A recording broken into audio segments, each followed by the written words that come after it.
अवतार मेहर बाबा की जय. అవతార్ మెహర్ బాబాకి జై. జై బాబా అండి. అందరికీ జై బాబా. ప్రభు ఇచ్చిన ఈ అద్భుత అవకాశంలో ప్రార్థనా గీతాన్ని ఉదయ్ గారు పాడతారు.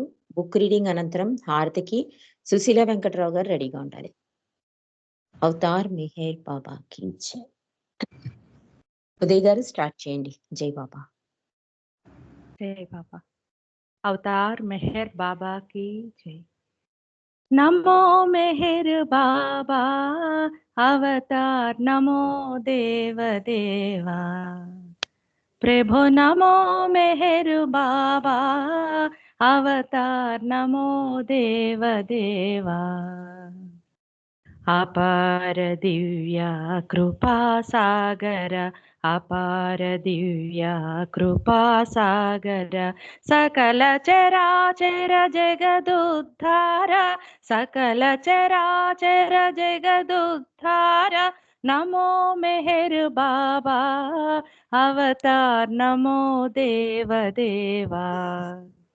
प्रभु नमो मेहर बाबा अवतार नमो देव देवा.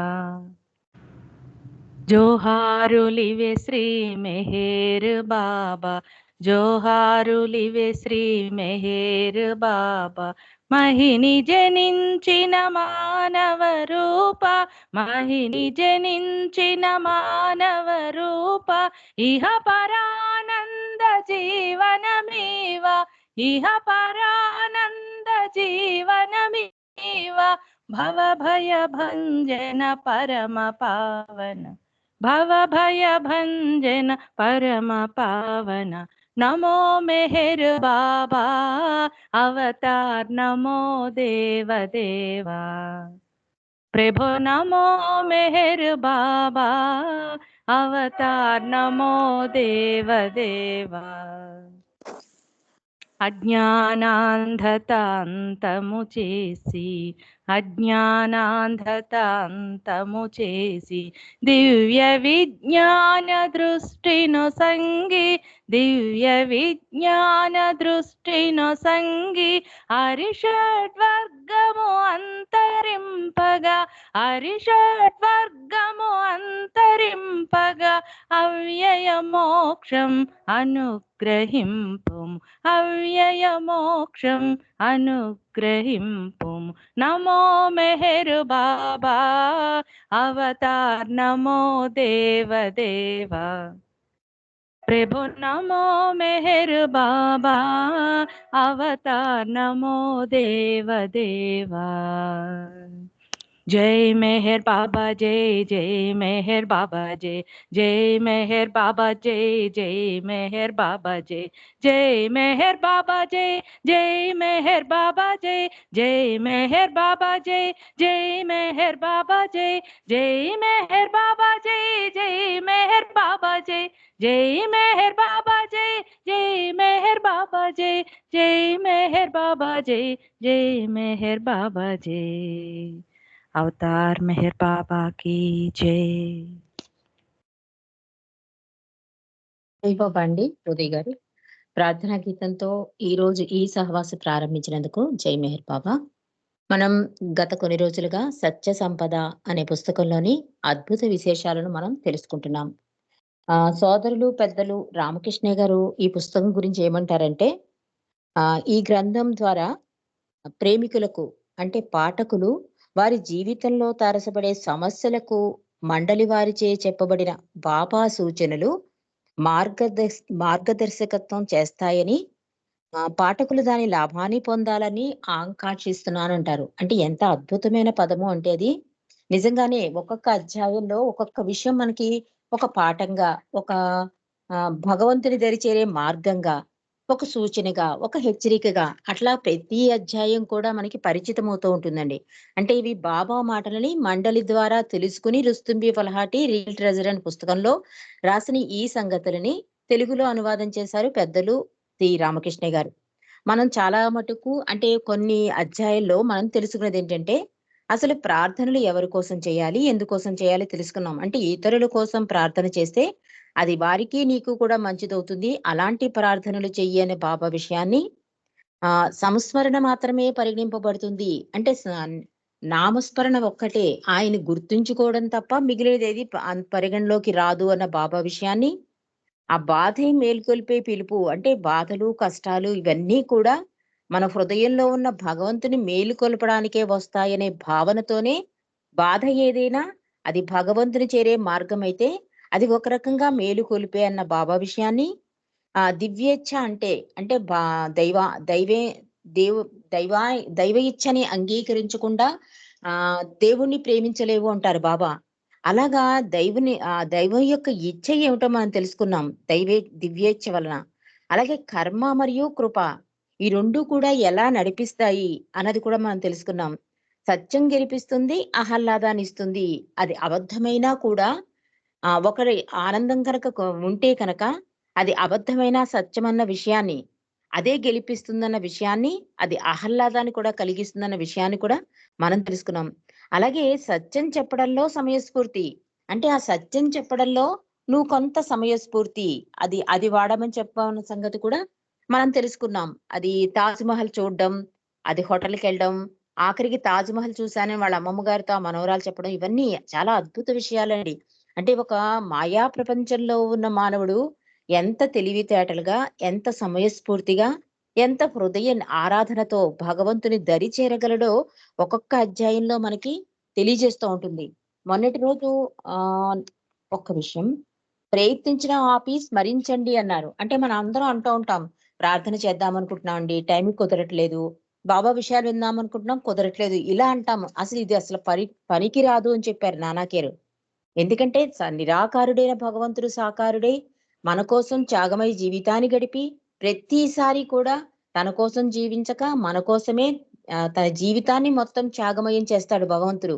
అలాంటి భగవంతుడు కిందకి దిగి వచ్చి మానవుల కన్నా అపారమైన బాధను అనుభవిస్తూ కూడా అంత త్యాగమయ జీవితం గడిపి, అంటే మానవుల క్షేమం కోసమే, మానవాళి కళ్యాణం కోసం ఆయన అలా కిందకి దిగి వచ్చి చేసిన ఈ కార్యక్రమాలన్నీ కూడా ఒక సందేశం రూపంలో, ఒక ఆచరణ రూపంలో సూచించి, ఆచరించి చూపిస్తూ ఉంటాడు భగవంతుడు.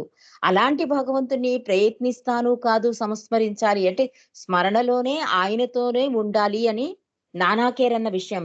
బాబా కూడా అంటారు, భగవంతునితో గడిపే క్షణాలే పనికొచ్చేవి. నీ గమ్యాన్ని చేర్చేవి. మిగిలిన క్షణాలన్నీ కూడా డస్ట్ బిన్‌తో సమానం అన్నారు బాబా.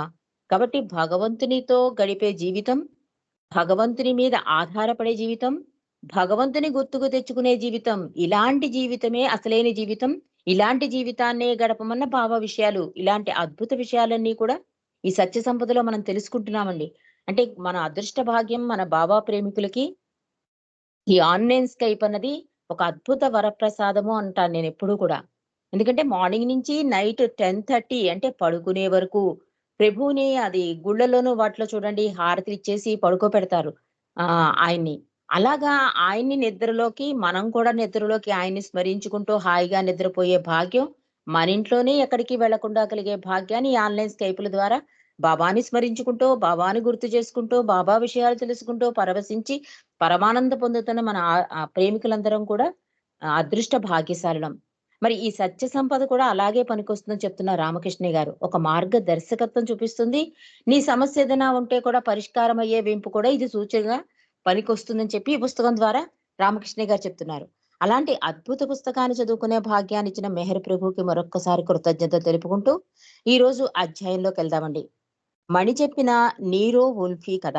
దీని గురించి మణి ఏం చెప్తున్నారో మనం తెలుసుకుందాం. మెహర్ బాబా జీవితంలోని చివరి రోజుల్లో జరిగిన ఈ కింద సంఘటనను మణి అప్పుడప్పుడు చెబుతూ ఉండేది. బాబా కళ్ళు మూసుకుని సేద తీరుతో కూర్చున్న ఒక సమయంలో మణి బాబాకు నీరో వుల్ఫీ అనే డిటెక్టివ్ నవలను చదివి వినిపిస్తూ ఉంది మణి. అప్పటికే బాబా తన పని 100% పూర్తయిపోయిందని చెప్పి, తన ఆరోగ్యం మాత్రం అస్సలే బాగోలేదని చెప్పేవారు బాబా. అందువల్ల బాబా నిజంగా విశ్రమించేది ఎప్పుడో ఒకప్పుడు మాత్రమే అనిపించేది నాకు చెప్తున్నారు సోదరి మణిజ. బాబా శ్వాస తీసుకోవడం దీర్ఘంగాను, నెమ్మదిగాను అయిపోగానే బాబా నిద్రపోతున్నారనే భావనతో మణి ఆ నవలా పటాన్ని ఆపివేసింది. అలా బాబా కొంతసేపు ఒక కునుకు తీస్తే మేలనే భావనతో మణి ఉండిపోయింది చదవకుండా పుస్తకం. కానీ ఆమె చదవడం ఆపివేయగానే, "బాబా, ఎందుకు చదవడం ఆపేశావు?" అని బాబా సౌజ్ఞల ద్వారా అడిగారు మణిని. "బాబా, మీరు నిద్రపోతున్నారు. కాబట్టి మీరు వినడం లేదని అనుకున్నాను" అన్నది మణిజ. బాబా అన్నారు, "నేను వింటూనే ఉన్నాను. చదువు ఆపకు" అన్నారు బాబా. మణి మళ్ళీ చదవడం ప్రారంభించింది. మళ్ళీ అలాగే జరిగింది. శ్వాస నెమ్మదించి చూడడానికి బాబా నిద్రలోకి జారుకున్నట్లనిపించింది సోదరి మణిజాకి. అయినా మణి అలాగే చదవడం ఆపకుండా కొనసాగించారు. బాబా మంచి నిద్రలో ఉన్నట్టు మణిజ భావించింది. అదే సమయంలో ఆ నవలలో బాబాకు చాలా ఇష్టమైన ఒక ఘట్టాన్ని చదవబోతోంది. అంటే ఆ నవల అంతకు ముందు ఒకసారి ఆమె బాబా ముందు చదివింది. అందుకని అది బాబాకి ఇష్టమైందని ఆమెకి తెలుసు. ఏంటి ఈ నవల చదువుతున్నప్పుడు బాబా నిద్రలోకి జారడం, అలా నిద్రలోకి జారితే కాస్త ఆయనకి శవానుగా ఆ రెస్ట్ ఉంటుందనే ఉద్దేశంతో మణిజ ఆపడం. ఎందుకంటే అప్పటికే చాలా అలిసిపోయారు. ఆరోగ్య పరిస్థితి బాగోలేదు. ఆఖరి డేస్ అంటే నేను అనుకోవడం 1968లో జరిగుండొచ్చు ఈ సంఘటన. అంటే బాబాకి చాలా ఇష్టమైన డిటెక్టివ్ నవల చదువుతోంది మణి. అప్పటికే బాబా డిక్లేర్ చేశారు. నా 100% నేను అనుకున్న కార్యం నేను పూర్తి చేసుకున్నాను అని. అలా అంత అలిసిపోయిన బాబా నిద్రలోకి జారుకుంటే మణి ఏమనుకుందంటే పోనీ రెస్ట్‌గా ఉంటుంది కనీసం ఈ టైంలోనైనా చాలా తక్కువ సమయాల్లో బాబా అలా నిద్రపోతూ ఉంటారు కనుక, ఎందుకు రెస్ట్ ఇద్దామని ఆపుతుంది. వెంటనే బాబాకి వెంటనే ఆయనకి వెంటనే తెలిసి ఎందుకు ఆపావు అని అడిగితే, "బాబా మీరు నిద్రపోతున్నారు." "లేదు లేదు నేను నిద్రపోవట్లేదు కంటిన్యూ చేయంటారు." మళ్ళీ కంటిన్యూ చేస్తూ ఉంటుంది. కానీ బాబా నిద్రలో ఉన్నారు. అంటే ఈ నవలంటే బాబాకి చాలా ఇష్టం. ఈ నవలతో పాటు ఈ నవలలో ఒక మంచి సంఘటన అది బాబాకి ఇష్టమైన సంఘటన కనుక మళ్ళీ మణిజ చదవడం ఆపింది. దానిని బాబా వినలేనప్పుడు చదవడం మంచిది కాదని మణికి చదవడం అనిపించి మణి చదవడం ఆపేసింది. ఆమె చదవడం ఆపిన వెంటనే బాబా మళ్ళీ "ఎందుకు ఆపేశావు?" అడిగారు మళ్ళీ మణిజాని. "బాబా మీకు నిద్ర పట్టింది. నిద్రలో ఉన్నారు. కావున మీరు వినలేనప్పుడు నేను చదవడం సమంజసం కాదనుకున్నాను" అని జవాబిచ్చింది సోదరిమణి బాబాకు. బాబా అన్నారు, "నేను వింటూనే ఉన్నాను" అని బాబా సౌజ్ఞలు చేశారు. అయితే ఇంతకు ముందు నేనేమి చదివానో చెప్పండి అంది సోదరి మణిజ బాబాను. అంటే సోదరి కదా అన్నగారితో ఉన్న చనువు కొద్దీ బాబా అంటున్నారు, "నేను నిద్రపోలేదు. నేను అంతా విన్నాను" అన్నారు. "అయితే నేను ఇంతకు ముందు చెప్పింది ఏముందో చెప్పండి" అని చొరవగా అడిగింది వణిజ. ఆమెకు ఆశ్చర్యం కలిగించేలా బాబా నిద్రపోతున్నారు, వినడం లేదని మణి అనుకున్నప్పుడు, ఆమె చదివిన విషయాలను అన్నిటినీ బాబా సక్రమంగా వివరించి చెప్పారు. "మీరు నిద్రపోతున్నారనే భావించాను బాబా" అని చెప్పింది సోదరి మణిజ. బాబా అన్నారు, "గుర్తుపెట్టుకో" అంటూ బాబా సౌజ్ఞలతో చెప్పారు. "నా కళ్ళు మూతబడి ఉన్నా, నేను నిద్రపోతున్నట్లు కనిపించినా, నేను వింటూనే ఉంటాను" అన్నారు బాబా. మణి చుట్టూ కూర్చున్న వారి వైపు తిరిగి వారినుద్దేశించి మణి ఇలా చెప్పేది. అంటే సోదరి మణిజ ఎప్పుడూ కూడా ఈ మహారాజాదు మండలి హాల్‌లో చాలా అద్భుతంగా చెప్పేవారటండి. ఒక హాస్య సంఘటన ప్రతీదీ మూవ్‌మెంట్ ఇచ్చేసేవారట. ఎన్ని క్యారెక్టర్స్ ఉంటే అన్ని క్యారెక్టర్స్‌లోకి ఆవిడ వెళ్ళిపోయి ఆ పాత్రే కనిపించేట. మణి కనిపించేది కాదు. అంటే అక్కడ చూసిన వాళ్ళు చెప్పిన చెప్పిన సంగతి. అంత అద్భుతంగా ఆ సీన్‌ని అక్కడ ప్రెజెంట్ చేసేసేది మణి. అంతే కాకుండా బాబా ప్రెజెన్స్‌లో కూడా వెళ్ళిపోయేవారు వాళ్ళు. అలా ఇక్కడేంటంటే సోదరి మణిజ ఏం చేస్తోంది చదువుతున్నప్పుడు ఆపితే బాబా చాలా ఇష్టమైన సబ్జెక్ట్ అది. మీరు వినటం లేదు కదా! అని నేను ఆపేసానంటే బాబా ఏమంటున్నారు? "గుర్తుపెట్టుకో బాగా, నేను కళ్ళు మూసుకొని ఉన్నా, నేను నిద్రపోతున్నట్లు కనిపించినా, నేను వింటూనే ఉంటాను" అన్నారు బాబా నాతో అని చెప్తున్నారు సోదరి మణిజ. ఇది చెప్పినప్పుడు మణి ఇంకా ఇలా కొనసాగిస్తున్నారు. ఇప్పటికీ అది అలాగే. ఆయన నిద్రించే భగవంతుల్లాగా మీకనిపించవచ్చు. కానీ ఆయన వింటూనే ఉంటారు. అంటే మన సమాధిలో బాబా నిద్రపోతున్నారండి. నిరాకారుడైపోయాడు. మన మాటలు వినడు అంటూ ఉంటాం గదా! దానికి మణిజ చెప్తోంది సమాధానం. ఇప్పటికీ అది అలాగే. అంటే నిద్రపోతున్నట్లుగానే మీకనిపించొచ్చు. ఆయన నిద్రించే భగవంతునిలాగా మీకనిపించవచ్చు. కానీ బాబా వింటూనే ఉంటారు. మీ హృదయాంతరాళలో నుండి ఆయనను పిలవండి. ఆయన స్మరణ చెయ్యబడి, ఆయనతో మాట్లాడండి. అన్ని సమస్యలు ఆయన ముందుంచండి. దానితో అన్నీ ఆయనతో పంచుకునే ప్రక్రియ ప్రారంభించండి. అంటే ముందే స్టార్టింగే నెగెటివ్ ఉండకూడదంటారు చూడండి పెద్దలు. అలాగ మణిజ అదే చెప్తోంది. మీకక్కడికెళ్ళాక కొత్త వాళ్ళకవనండి మన బాబా ప్రేమికుల బాబా వింటారా? వింటం లేదేమో, నిద్రపోతున్నారేమో, ఆయన నిరాకారుడైపోయాడు కదా! ఇలాంటి క్వెషన్స్ అన్నిటికి సమాధానం ఎంత అద్భుతంగా చెప్తున్నారో చూడండి సోదరిమణిజ. మీ హృదయాంతరాలలో నుండి పిలవండి. ఆయన స్మరణ చెయ్యండి. ఆయనతో పంచుకోండి మీ బాధలన్నీ కూడా. ఇలాంటి ప్రక్రియ ఏమవుతుందంటే ఆయన దరికి చేరుస్తుంది. క్రమేపీ అది ఏమవుతుందంటే ఆటోమేటిక్‌గా మనసుకి అలవాటు పడిపోయి, మనం ఏ పనిలో ఉన్నా కూడా బాబా నామస్మరణ చేయడానికి అవకాశం ఉంటుందండి. అలా ఆయన నిత్య సహచరుడైపోతాడు. మన ఊపిరి కన్నా దగ్గరగా ఉన్న బాబాని మేలుకొల్పడం అవుతుంది. ఆయన మన పరిష్కారాన్ని కూడా చూపించేస్తాడు. ఆయన దరికి చేరిపోతాం. ఇలాంటివన్నీ ఉన్నాయని చెప్తోంది సోదరి మణిజ. అంటే ఆయన స్మరణ చేయండి. ఆయనతో మాట్లాడండి. అన్ని సమస్యలు బాబా ముందు ఉంచండి. దానితో అన్నీ బాబాతో పంచుకునే ప్రక్రియ ప్రారంభించండి. ప్రతీది షేర్ చేయమంటున్నారావిడ. ప్రతి చిన్న విషయాన్ని ఆయనకు నివేదించుకోండి. ఆయనను స్మరించడానికి అది ఒక మంచి మార్గం. మీరడిగింది ఆయన ఇస్తారా? లేదా? అనేది ముఖ్యం కాదు. అది ఆయనకే వదిలేయండి. రోజంతా ఉదయం నుండి రాత్రి వరకు నీకు ఏది జరిగినా దానినంతా బాబాతో పంచుకోండి. అలా చేస్తూ పోతే నెమ్మదిగా ఆయననే నిరంతరం తలుచుకుంటూ ఆయన పైననే పూర్తి భారం వేసి జీవించే సమయం వస్తుంది. అప్పుడాయన నీ జీవిత భారాన్ని స్వయంగా భరిస్తాడు. నీ అవసరం నీకు తెలియకముందే తీరుస్తాడు. నీ నీవడగకుండానే నీ ప్రశ్నకు సమాధానమిస్తాడు. ఎంత అద్భుతమైన ప్రక్రియ చేయమని చెప్తున్నారు చూడండి సోదరమణిజ. మనం అనుకుంటాం. అంటే బాబా వింటున్నారా? ఇది జరుగుతుందా లేదా? జరగకపోతే ఏం కావాలి? ఇలాంటి ఊహల్లోకెళ్ళొద్దు అని చెప్తున్నారావిడ. నీకు అప్లికేషన్ పెట్టడం వరకే. ఆ తర్వాతంతా బాబా చూసుకుంటారు. బాబా కూడా అంటారు, "నువ్వు కోరికలనేది కోరు. తండ్రిగా నేను తీర్చాలా? తీర్చకూడదా? అనేది నాకు తెలుసు." తల్లికి తెలుసు కదా!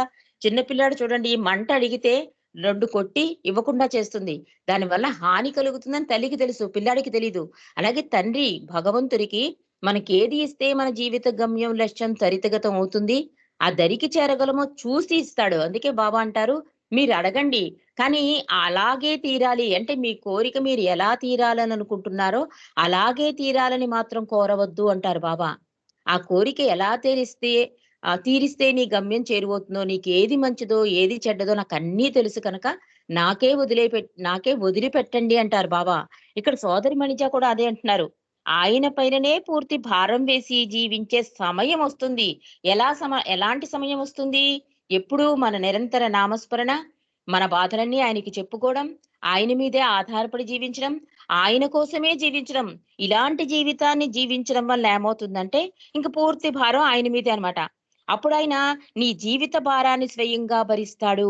ఎంత అద్భుతమైన విషయాన్ని మనం ఈరోజు తెలుసుకున్నాము అంటే, ఆచరణే కష్టమైపోతోందండి. మనకి తెలిసిన విషయాలన్నీ కూడా ఆచరించడానికి కొంచెం ఒక అడుగు వెనక్కేస్తున్నాం. ఆ ఒక్క అడుగు ముందుకేస్తే 9 అడుగులు నేను నీతో వేస్తానంటున్నాడు తండ్రి. ఆ అవకాశం మనం ఇవ్వట్లేదు. కానీ ఆయన మాత్రం నిరీక్షిస్తూనే ఉన్నాడు. మన హృదయ ద్వారం దగ్గర. ఇక్కడ ఇంకా మణిజ ఏమని చెప్తున్నారంటే, నీ అవసరం నీకు తెలియక ముందే తీరుస్తాడు. బాబా అదే అంటారు. ఒక సమస్య నీ ముందుకొస్తోందంటే, దానికన్నా ముందు నేనుంటాను. అక్కడ నిలబడతాను. నేను చెయ్యందిస్తాను. నేను సపోర్ట్ చేస్తాను. చాలా తేలికగా దాటేసే మార్గాన్ని సూచిస్తాను. కాబట్టి ముందు ఆ సమస్య వచ్చిన వెంటనే కంగారు పడిపోకు.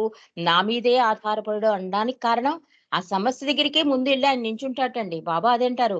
100 సమస్యలు నీకున్నాయనుకో, 80 నేను తీసుకొని 20 నీకిస్తాను. ఆ 20 కూడా నువ్వు భరించలేక అమ్మో బాబోయ్ అంటావు. కానీ నువ్వు బాబా బాబా అను. నేను చెయ్యందిస్తాను. తేలికగా దాటే మార్గాన్ని చూపిస్తాను. పరిష్కరిస్తాను అని బాబా ఎదురు చూస్తున్నారు. కాబట్టి అలాంటి ఎదురు చూసే బాబాకి నువ్వేం చేయాలి? నీ జీవితం మొత్తం ఆయన మీద ఆధారపడి జీవించే జీవితాన్ని జీవించు. అప్పుడు నీ అవసరం నీకు తెలియక ముందే తీరుస్తాడు. నీవడగకుండానే నీ ప్రశ్నకు సమాధానమిస్తాడు అన్న మణిజా విషయం ఈరోజు మనం తెలుసుకున్నామండి. అంటే ఈ ఒక బాబా నిద్రపోతున్నారు, నిరాకారుడైపోయాడు అన్న వాళ్ళకి ఈ ఈ ఇన్సిడెంట్ మణిజా చెప్పిన విధానం అద్భుతంగా పనిచేస్తుంది. మరి నెక్స్ట్ చాప్టర్‌లోకెళ్దామండి. నెక్స్ట్ చాప్టరు పీటర్ అనే కుక్క గురించి సోదరి మణిజ చెప్తున్నారు. మణి ఎప్పుడు చెప్పే ఇంకొక కథ పీటర్ అనే శునకానికి సంబంధించింది. ఒకరోజు బాబా మండలి హాలులోనికి మణిని పిలిచారు. బాబా ఆయన ఎప్పుడూ కూర్చునే కుర్చీలోనే కూర్చున్నారు. పురుష మండలి వారంతా కింద ఆయన చుట్టూ కూర్చుని ఉన్నారు. బాబా ఆయన పాదాల వైపుకు చూపించగా పీటర్ అనే కుక్క పాకుతూ వచ్చి బాబా పాదాలపైన పడుకుని ఉండడం మణి గమనించింది. బాబా పీటర్ను ఆయన పాదాలపై నుండి తొలగించమన్నట్లు భావించి దానిని లాగడానికి మణి ముందుకు అడుగులేసింది. కానీ బాబా పీటర్ని గమనించమని సౌజ్ఞలతో మణికి చెప్పారు. పడుకుని ఉన్న ఆ కుక్క కాళ్లను కదిలిస్తున్నట్టు గమనించింది మణి. అది కొంచెం మూలుగుతూ కూడా ఉంది. ఆ కుక్క కలగంటోంది అన్నారు బాబా. దానికి ఒక చెడు కల వచ్చి అది భయంతో ఉంది. పెద్ద కుక్కలు దానిపై దాడి చేయగా అది భయపడుతూ ఉంది ఆ కలలో. కానీ అది నా పాదాలపైన ఎంతో సురక్షితంగా ఉన్న వాస్తవం దానికి తెలియదు. బాబా చెప్తున్నారు. ఒకరోజు ఈ పీటర్ అనే కుక్క బాబా కాళ్ళ దగ్గర పడుకుంటా. చుట్టూ మండలి వాళ్ళున్నారు. పురుష మండలి వాళ్ళు అందరూ ఉన్నారు. బాబా ఏవో సౌజ్ఞ చేశారు. మణి ఏమనుకుందంటే బాబా పాదాల దగ్గరున్న పీటర్ కుక్కని తీసేయమంటున్నారనుకుంది. కానీ బాబా అంటున్నారు మళ్ళీ సౌజ్ఞ చేశారు. లేదు లేదు దాన్ని గమనించు అన్నారు. చూస్తే అదేంటి ఉలిక్కి పడుతోంది, భయపడుతోంది, చిన్నగా మూలుగుతోంది. దానికి కారణం ఏమిటో తెలుసా అంటున్నారు బాబా. అది నా పాదాల దగ్గర సురక్షితంగా ఉన్నా కూడా కలలో కుక్కలు దాని మీద దాడి చేయడం చూసి అది నిజమనుకుని భయపడిపోతోంది. కానీ వాస్తవంగా అది నా పాదాల దగ్గర సురక్షితంగా ఉన్న సంగతి దానికి తెలియటం లేదు చెప్తున్నారు బాబా. అలాగా దానికి తన వ్యాఖ్యానాన్ని చేరుస్తూ సోదరి మణిజ అలా చెప్పింది. అంటే ఈ సంఘటన మండలి హాల్‌లో చెప్పి సోదరి మణిజ ఇంకా ఇలా ఇలా కంటిన్యూ చేస్తున్నారు. మనందరం కూడా ఆ శునకం లాగానే ఉన్నాం. ఆ పీటర్ లాగానే మనమందరం ఆయన పాదాల చెంత క్షేమంగా ఉన్నాం. అయినా మనం అది మర్చిపోతున్నాం. పీటర్ లాగానే మనం ఈ మాయా స్వప్నంలో ఎంతగా మునిగిపోయాము అంటే దానిలో కలిగే దుఃఖాన్ని సత్యమనుకుని బాధపడుతూ ఉంటాం. మేల్కొన్నప్పుడు మేల్కొన్నప్పుడు మాత్రమే మనం వాస్తవాన్ని గ్రహించి అనుభవిస్తాం. ఆయన చెంత మనమెప్పుడు క్షేమంగా ఉన్నాము అనేది అనేది వాస్తవం. అది మనం బాధలు పడే సమయంలో అదంతా స్వప్నమనే విషయాన్ని గ్రహించడానికి సహాయపడుతుంది. ఆయన ఎప్పుడూ మనతోనే ఉంటాడు. స్వప్నం మిమ్మల్ని తన వశం చేసుకోనివ్వకండి. బాబానే నిరంతరం స్మరించండి. ఆయననే పిలవండి. ఆయనతోనే మాట్లాడండి. బాబా నామాన్నే నిరంతరం స్మరిస్తూ ఉండండి. మీరా స్వప్నాన్ని స్వప్నంగా తెలుసుకుంటారు. దాని వశమైపోకుండా ఉంటారు అంటున్నారు సోదరిమణిజ. అంటే ఆ శునకం ఎలా కలలోది నిజమనుకుని భావిస్తోందో, మనం కూడా అలాంటి వాళ్ళమే చెప్తున్నారు. ఎందుకంటే మార్నింగ్ లేచిన దగ్గర నుంచి ప్రార్థనలు చేస్తాం, బాబాని తలుచుకుంటాం. కానీ ఏదైనా దుఃఖమొస్తే అది సత్యమనుకుని బాబానొదిలేస్తాం. కానీ అసలు సత్యాన్ని కనుక్కోండి అంటోంది. అంటే ఈ మేల్కున్నప్పుడు మాత్రమే మనం వాస్తవాన్ని గ్రహించి అనుభవిస్తాం. కలలో ఉన్నంత సేపు కూడా ఏమవుతుందండి? కలే నిజమనుకుని భయపడిపోతూ ఉంటాం. మేలుకున్నాక మనం ఏమంటాం? అమ్మో! ఇదంతా కల, బతికానురా బాబు అంటాం. అలాంటి మేలుకొలుపు రియల్‌గా ఈ జీవితంలో అంటే మెలకువగా ఉన్నప్పుడే మేలుకో అని చెప్తున్నారావిడ. అలాంటి మేలుకొలుపు అంటే భగవంతుని అండ నాకుంది అనే భావన నీకు రావాలి అంటే, ఇలా పూర్తిగా ఆయన మీద ఆధారపడిపోవాలండి. అంటే ప్రతిదానికి మమైకమైపోమనమాట. ఏ చిన్న కష్టమొచ్చినా కూడా కదిలిపోమాట, చలించిపోము. తండ్రి అండ నాకుంది అనే ధైర్యం నీకు రావాలి అంటే, నిరంతర నామస్మరణ, నిత్య సహచరులు చేసుకోవడం, ఆయన మీదే ఆధారపడడం, ఆయన ఇచ్చను అంగీకరించడం, ఇలా చేస్తూ ఉంటే ఏమవుతుందంటే, ఆఖరికి ఆ స్వప్నాన్ని స్వప్నమని తెలుసుకుంటారు. అంటే కలలో వచ్చిన స్వప్నమైనా, నిజ జీవితంలో జరుగుతున్న దుఃఖాలైనా, ఏదైనా కూడా అప్పుడు ఏది అంటదనమాట. ఎలాంటి జీవితం వస్తుందంటే, బాబా చెప్తారు గదా! తామరాకు మీద నీటి బొట్టులా జీవితాన్ని సాధారణంగా, భగవంతుని సీరియస్‌గా అలా జీవించడానికి అవకాశం ఉంటుందని చెప్తున్నారు సోదరిమణిజ. అప్పుడేమవుతుంది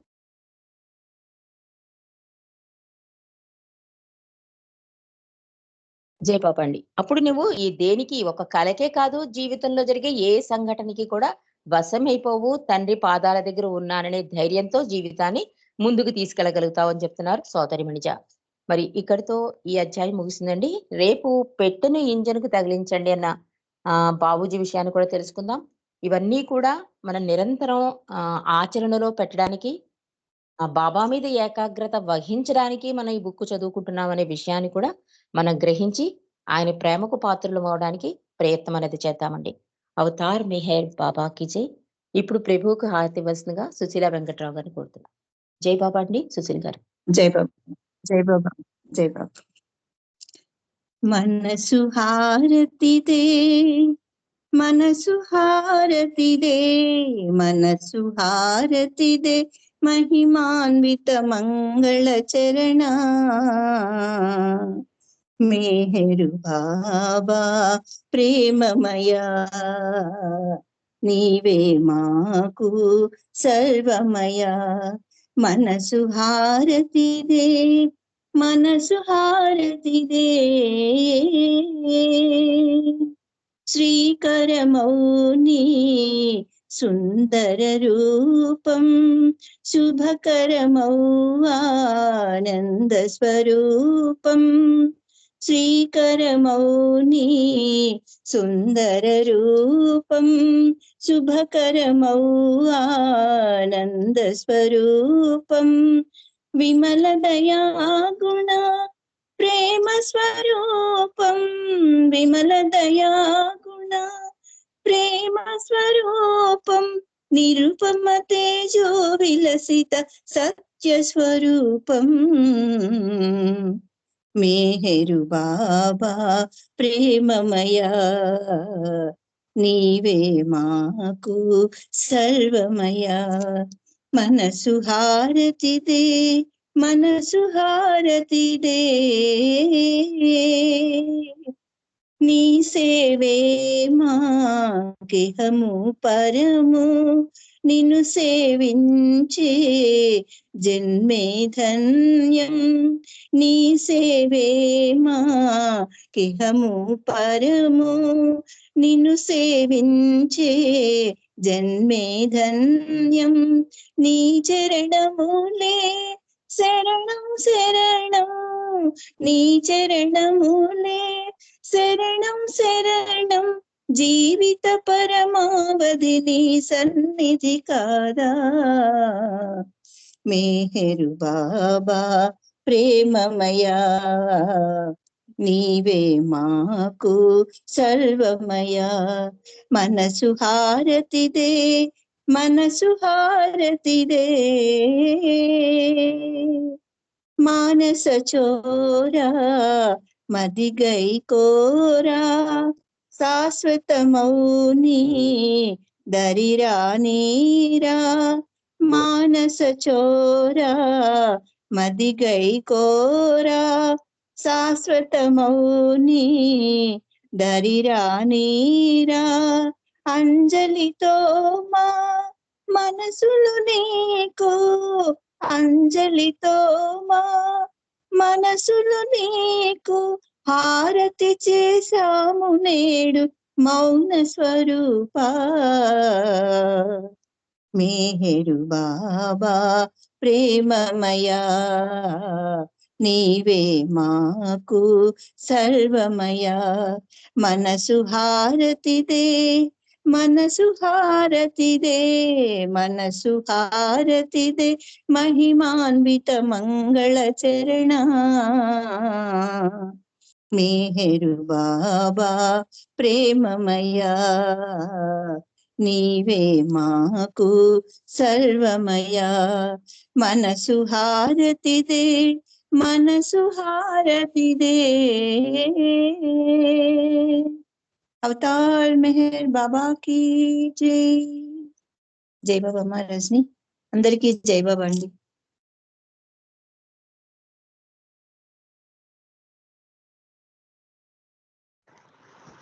జై బాబా అందరికి జై బాబా మాయా జై బాబా జై బాబా జై బాబా అందరికి జై జై బాబా బాబా అండి.